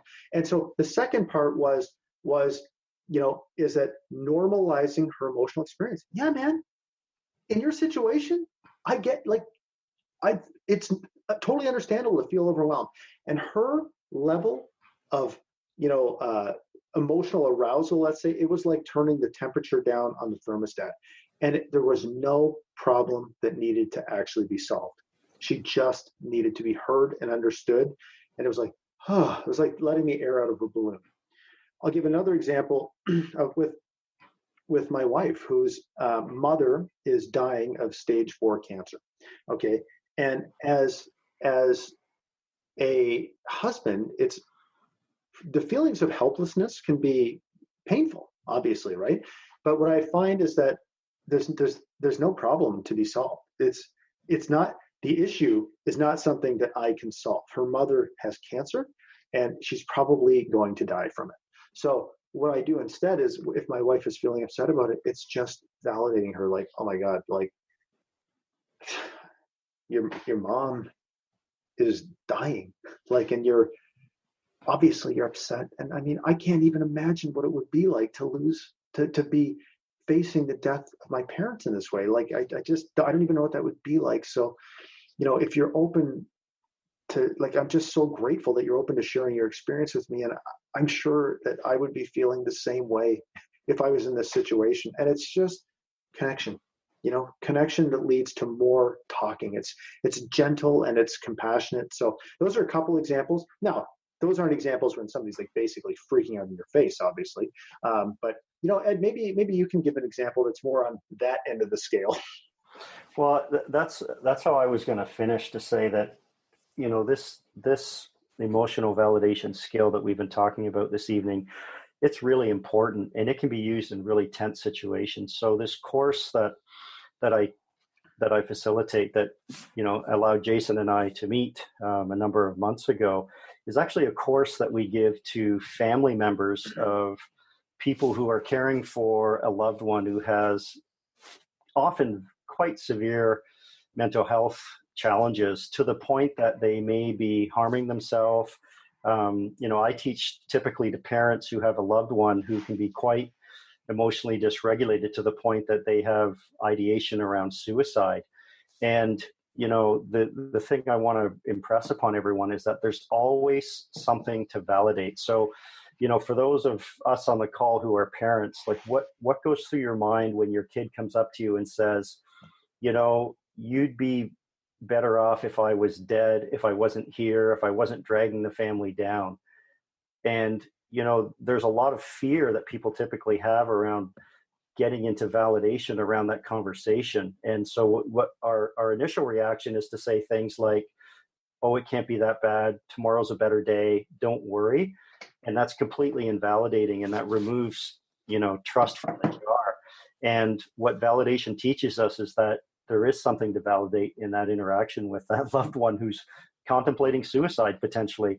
And it's that, it's responding with, wow, you must feel really bad to feel that, this family would be better off without you, that I'd be better off without you. And I don't see it that way. And I'd like to better understand what's going on for you. Can you tell me more? So this skill can be used anywhere, in any kind of situation, even the very extreme ones. And the thing I would challenge everyone in this call to remember is that there's always something to validate, even if it's in a less extreme situation. There's always something you can look to connect to, and that's that emotion that the person has. So, keep that curiosity, approach, be aware of your own feelings as you go into an interaction with someone. And if you see that you're starting to get hot and bothered, that's something that you need to look at afterwards. But stay curious and ask questions, and and try to connect to that emotion. It's so powerful. Awesome. Yeah. And I wanted to say one last thing. I actually used this at work today. So this makes you, again, it makes you effective everywhere. So I had a situation today where there was a project manager who was, on this project, and it's late. And one of my team just got assigned to it. So anyways, he comes to me and he goes, I need this person's time 100% of the time. We're behind on this project, and blah, blah, blah. And I just said, I said, holy man, I can see this is like getting this project done is super, like getting it done. I know it's late, and getting it done as quickly as possible is super important to you. And, it's funny because I know what it's like to be in a situation where you feel like you're herding cats. It's super frustrating, man. Like, I get it. So let's explore how we might be able to figure this out together. I'm totally open to doing that. And it was just like, whew, boom, awesome meeting, sorted it out, and built a relationship at the same time. So you can do this everywhere. So guys, listen, that wraps up the majority of the content. So I wanted to open it up for questions, and feel free to we're coming up to sort of the end of the time, but I mean, I'm open to, we're here. So we'll answer whatever questions you guys have, because I think this is really important. We want to give you as much to take away from this call as we can, so you can go and apply this and be effective as all get out. Jason, I've asked you this a bunch of times, and this is, I think, the part that I don't get. At what point do you actually solve the problem, dude? Because if you're constantly validating the same thing over and over and over again, when do you actually get to solve the problem? That's a great question. I'm going to turn that over to Ed. I think Ed probably has some good insight on this one. Oh man. I mean, every situation is different, and I don't know what your personal situation is, but the sort of general rule in a single interaction is that you try to validate 3 times and then you sort of talking about problem solving. The reality is, I guess the first thing I would want to understand is, is that person feeling validated? And so you may need to, if you find that you're validating, if it's true and they're not feeling validated and you can't get the problem solving, then you probably better find out what it'll take to validate them. And I don't know if that's the situation, but that's the first thing I would try to find out, to say, hey, does it feel like I'm connecting to the way you're feeling? Because if I'm not, please help me. Because you can't really, if the emotions are still there and they're riding high, you can't really get to validation or to problem solving if you haven't connected with them. It makes it really, really hard. Yeah, I mean, I think in our situation, neither one of us really validates. We just try to. I think we're really more focused on being right, because we just don't agree with the way one or the other's feeling. And I just don't see where, like, validating. I mean, I get it, but I just don't see where validating is going to help the situation, because we're not agreeing with each other. Neither one of us is agreeing with one another. But once again, though, I mean, validation isn't about agreeing with the person. It's connecting to their emotion, right? So if you're trying to look for agreement, then you're looking to be right. And so I would take a step back and say, spend the time connecting to the emotion. I'm assuming it's your wife, but yes. Find out what's going on in her mind. What's the emotion she's feeling, and connect to that before you try to figure out whether you're right or she's right, because that's counterproductive to validation and to being effective, actually, at the end of the line. So, I think you need to find out if you truly are validating, or it sounds like you might not be, or it sounds like maybe you both need to top up that emotional bank account for a while with validation before you can really start talking about how do we make things better. That's I wrote that down. I did write that. That was one of the notes I took earlier. And yeah. I mean, I'd like to explore that a little bit more too, because, I mean, what does that take? It can take a lot. Yeah. Yeah. It depends how depleted the account is. I mean, if you're working on fumes here, then you've got to make some deposits. And the thing to remember, is that you might have, if your wife doesn't feel like validating, you might be making deposits for the next 3 months and be the only one doing it before you start to see a response to it. So there's no guarantee that this is going to work quickly. More or less it tends to, but just be aware that it doesn't always work, and you might be making deposits for a while before you start to see something. And that's the other thing that people find frustrating. You may truly be validating, but because that bank account is so low, there's a whole lot of fuck you going on, excuse my French, but until you fill that bank account, it doesn't mean anything yet, right? So there needs to be trust. There needs to be some deposits made in the bank account for that emotional validation to connect more directly. And the more you validate, the more you tend to fill that bank account too, just so you know. Yeah. I think another thing to and go ahead. I was going to say another thing to consider too is the concept of primary and secondary emotions, right? So I know, based on what you've told me in the past, is that there's a lot of anger, right? But I guess the question is, what's underlying that anger? Anger is typically not, but there's often something underlying that, and I wonder if you have spent time really exploring what that might be. Yeah. Yeah. I mean, she's listening. She's sitting there looking at me. She's mean mugging me. But yeah, would you agree? I agree with that there's something underlying the anger? Absolutely. You've never allowed me to have my emotions. You always tell me how they're wrong, and you don't accept them because I'm not reacting the way that you want me to. You heard that? Yes, we did. There you go. So there it is. Stop fixing the problem, man. So the other thing to keep in mind, so this course that I teach, where Jason and I met, it's a 12-week course. The first 6 weeks are spent on understanding what we bring to the game before we even start the 3-week talk on a validation. So I think there's an opportunity for you to hear. So when things start happening and you have a conversation with your wife and you notice, boom, I'm mad. Like, what's behind that anger, right? There's something that it's telling you something. And it might be that anger is the go-to, But the people that are really expert at this, have said in some training that I've seen that, if they could, he's 55 years old. He said, if I could look back over my 50 years on this planet, I would start with an emotion other than anger when that's what I led with. So that's where, if you can just say the word curious in your mind whenever something starts to happen, just be curious, be curious, be curious. Just get it in there. It'll change. Like suddenly you'll say, hey, wow, you look really mad. You're really frustrated with me. What's going on? That just thought about curiosity can flip the switch in an instant. It's really powerful. Yeah, and I'll say one other thing, Hab, and I think too, something that's worth exploring is that when we react to something in a way where we tend to get upset, we need to be curious with ourselves and look at, there's probably an underlying value there that's really important to us. I'll give you an example with me and my wife. So say my wife gets pissed at me about something or criticizes me about something, and I get defensive about it, let's say. And, and sometimes it happens right away.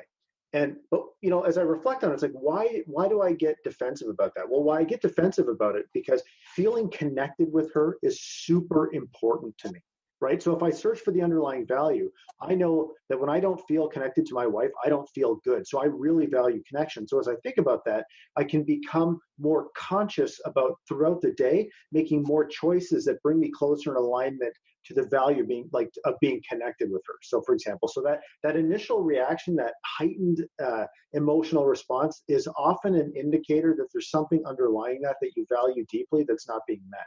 So that's something to think about too. Gotcha. Great question, man. Anybody else have any questions for us?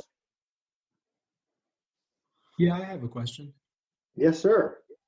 Yeah. How do you know when you're doing it right? Or if you're not doing it right? Good question. Ed, you want to take that? Well, I mean, generally, they'll tell you. So if you're trying to connect to an emotion and you say, wow, you're really pissed off with me. Often they'll say, well, I'm not pissed off with you. I'm disappointed, so, or they'll say, no, that's not it. And you can say, okay, well, help me here. Tell me what it is.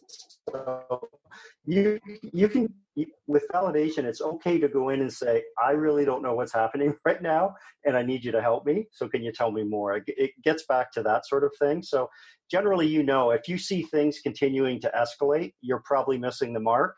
If you see that things kind of level off and you can just feel that the mood is changing a little bit, or that they're telling you you're missing the mark, then you can take it to a new direction. But staying curious is such an important key here.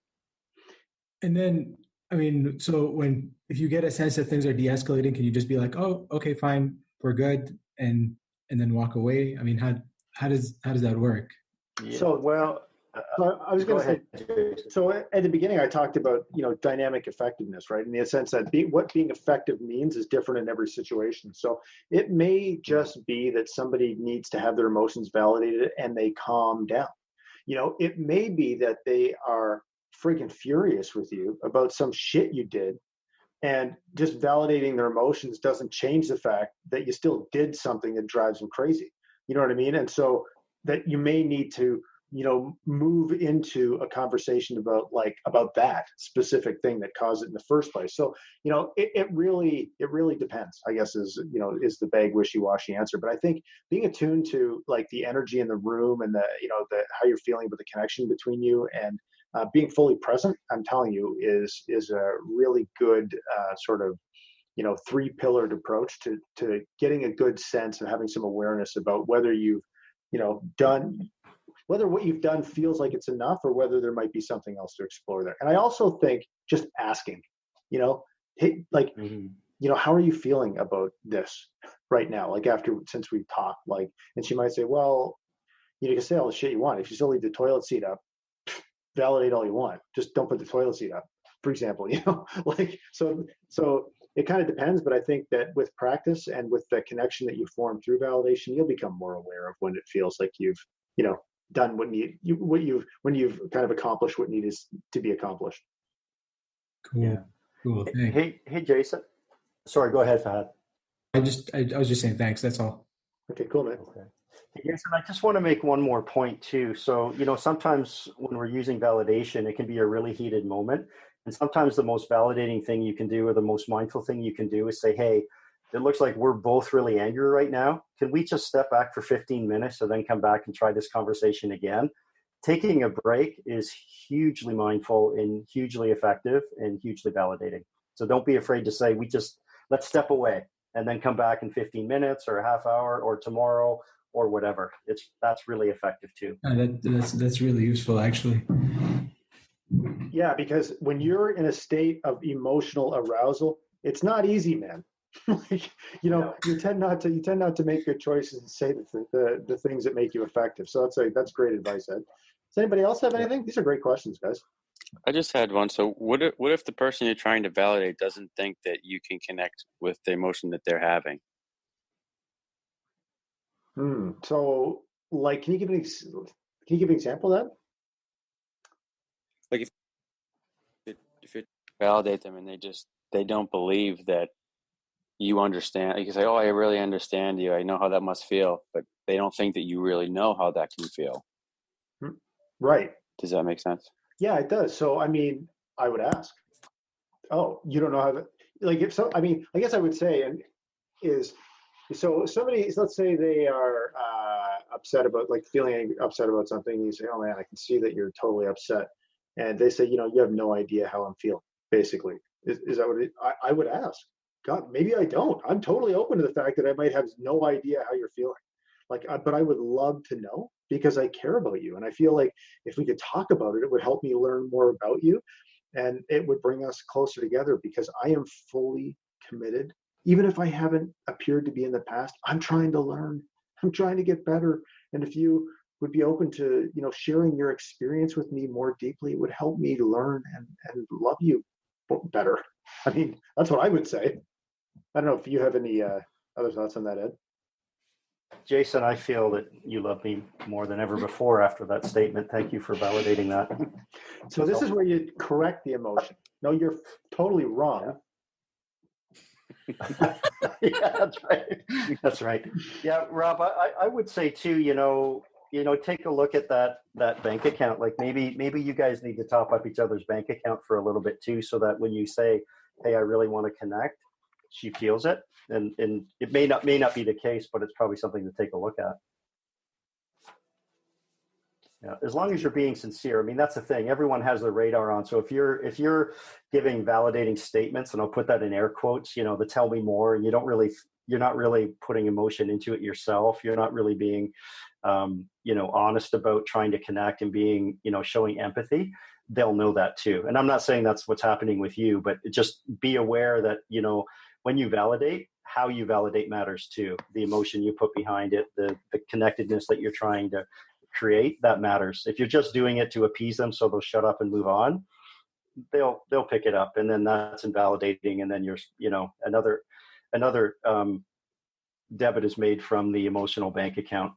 That's like chum in the water to a shark. Yeah, exactly. Again, speaking from deep personal experience here. Anybody else have any questions, guys? This is your chance. We love them. This is great stuff. And by asking a question, you are helping every man and person, actually every human being on this call. Yeah. I just want to say thank you for everyone, that has put questions forth. I mean, it's really vulnerable to ask questions about this stuff. So kudos to you for sticking your neck out and taking a risk and, and being out there. It's important. Yeah, absolutely. What's crazy is how easy it is to do for your kids. Yeah, at least to me. that's so easy. I do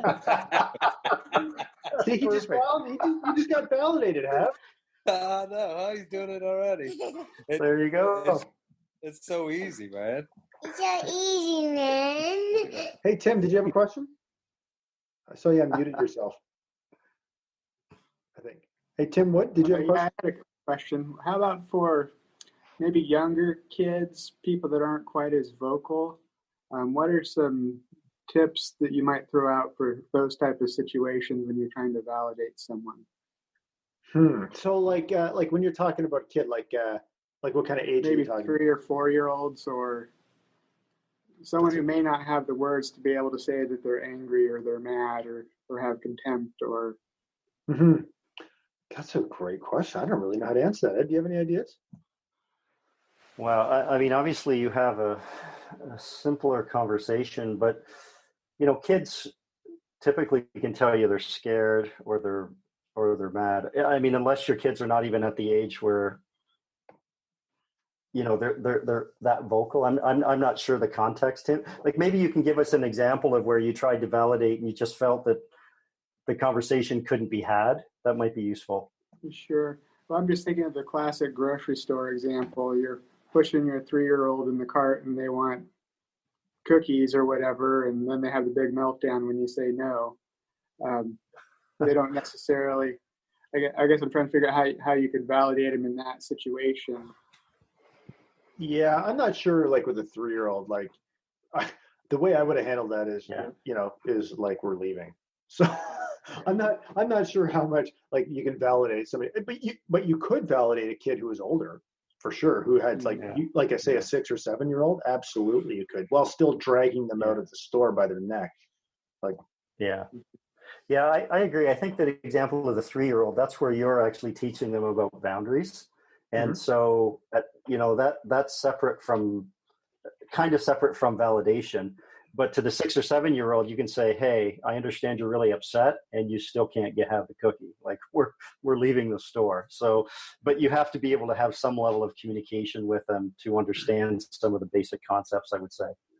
Okay. And I think another thing I would say too is that one of the best ways that you can start to instill this as a practice and a value in your family is by modeling it every chance you get. Right. So a 3-year-old might not have the words or the cognitive ability to understand it, but they're watching. They're always watching, and it starts at a very young age. So live it every chance you get, and that's probably.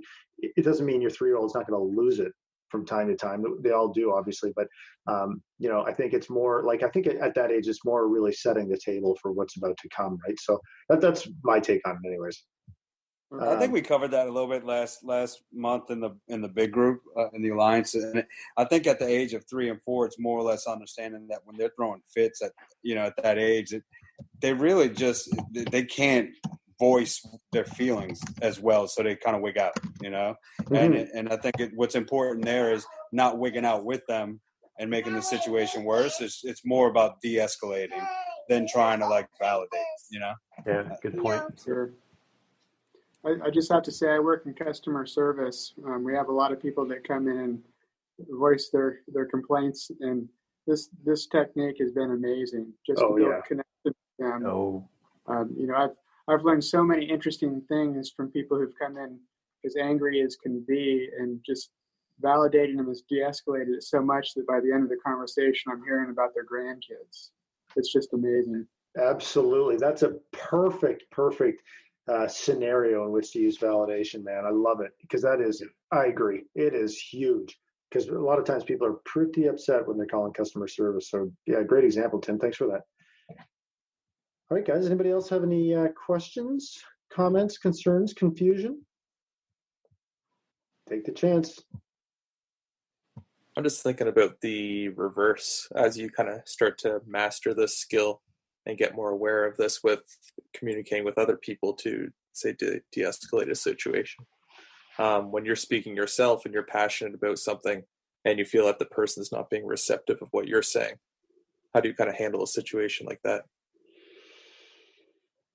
Well, I think so. What I would say to that is if you approach the world from the perspective that you can only change you, I think that what you should do is validate your own emotions. Right. So it's like, you know what, I'm really happy this person's like, or whatever, I'm trying to, very passionate about this, and they're not reciprocating my passion. And how is that causing me to feel? Like, is it making me upset? Like, am I mad? Am I feeling disconnected? Like, why am I feeling that way? And then compassionately inquiring about why it is you are feeling the way you are feeling, right? Because again, there might be an underlying value there that's really important to you.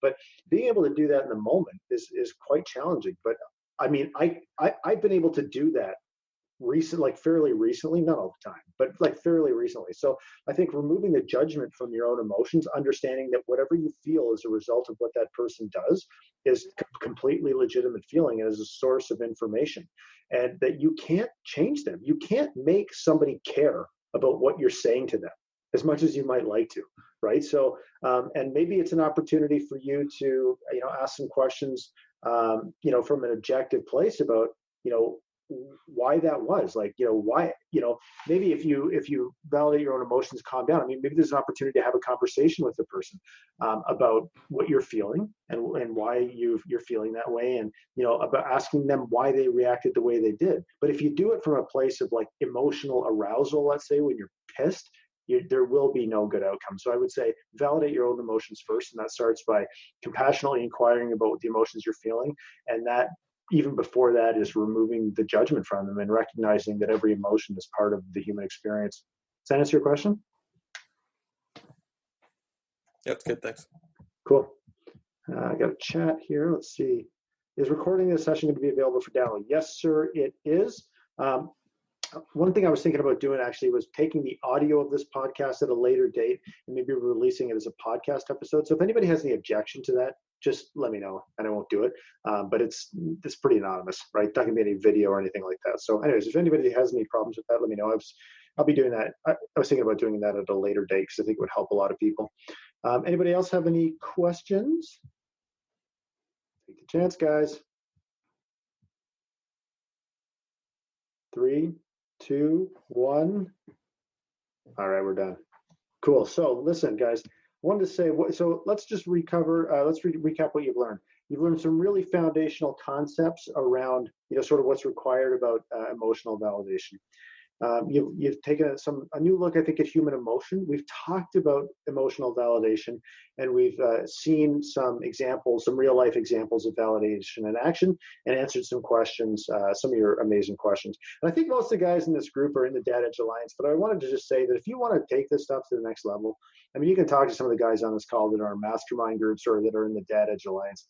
We talk about this stuff all the time, so whether it's this group or another group, get around a bunch of people that care about this stuff, bounce ideas off them, talk about what's working and what's not working and how to do more of what's working, and learn from other people's experience, because this is challenging. It's a skill that takes a long time to master, and getting around a group of like-minded people where it's safe and it's, you can be vulnerable is a critical component to continuing to move yourself forward and create the connection and create the type of relationships you want. So with that, I want to say thank you. And I want to say that thank you for coming on. My favorite my favorite African proverb: if you want to go fast, go alone. If you want to go far, go together. And we came together tonight, and we gave ourselves a set of tools that will help us go far. And as we do that, we will do it together. So Ed, did you want to say any final closing words before we let these wonderful people get on with their evening? No, just thank you so much for allowing me to be part of this journey tonight. Really appreciate it. And you guys are all awesome, every one of you. Awesome, cool. Guys. Okay, we have one last chat here. I'm just going to check out real quick to make sure we don't miss anybody. Or maybe I'm not. My mouse is not working. All right, I can't see the chat. So if anybody had a question there, you want to chime in before I drop off, do so right now. All right, that's it. There's just some thank yous. Okay, guys. Well, listen. Have a great night. Thank you for attending so much, and I will upload this. And if anybody wants the video, anyone who wants the URL, I'll just make a private video on YouTube that nobody can search or anything, and I'll send you the link to it. And then so just send me a private message on Facebook, and I will send you the link. And thank you very much, and have a great night, guys. Take care. Cheers. All right. Well, I hope you enjoyed that masterclass and enjoyed the dialogue. And thank you to everybody who joined the call, who participated in the fundraiser and asked those amazing questions. And thank you especially to Ed Van Hooydonk, who was my partner in crime, my trainer, and the person that introduced me to this concept, and also a great co-host and a great friend on top of all that. So guys, listen, I want to say it again. I said it at the beginning. If you enjoyed that and would love to donate, The link is in the show notes or on the Facebook page. And there's like I don't care, $1, $2, whatever, man. Like whatever feels good to you, but it would really help out. And if it's for a good cause, and it would give me some extra motivation to ride this insane distance over the weekend on my unicycle. So, but if you don't feel like it, hey man, I hope you enjoyed it anyways. And please apply these skills. Try again, and know that it's not always going to go right. But that's how we learn. And that's what this podcast is all about. And once again, thank you for listening. It means the world to me. I love you guys.